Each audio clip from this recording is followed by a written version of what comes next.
wala nang paligoy-ligoy pa, diretsahan na to kasi late na kami. Karating nga namin nagsisimula na nga mag-speech yung isa sa mga guest ng mga parents at nagkaubusan nga ng upuan kaya standing ovation ng malala ang lola nyo. Tutula na nga yung classmate ng anak ko kaso day naulaw siya day.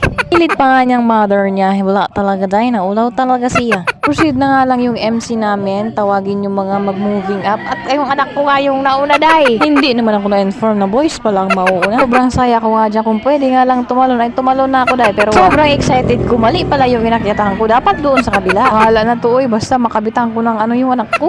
Yung videographer ko naman, sabi ko picture, video pala yung napindot. Pag yung partner niyo yung mag-video, wag niyong asahang maganda ang kuha at tama-tama. Kasi ay nako, Diyos ko, tignan niyo yung ganda. May hilo talaga ang manunood nito.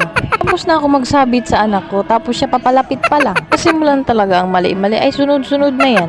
Malasan nga naman kasi habang papunta kami rito, napako siya day. Yung masama na nga pakiramdam mo, tapos pinarusahan pa yung paa mo.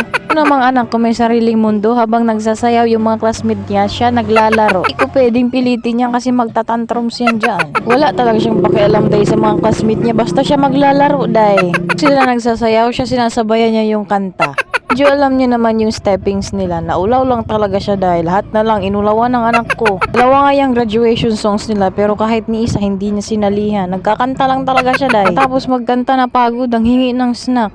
Diba? Sarap ng buhay. Yung mga classmate niya nagsasayaw siya, nanonood lang. Ayaw niya talaga makipagsabayan. Nantyalan tong anak ko. Bahala kayo sa buhay niyo basta mag-snack ako dito.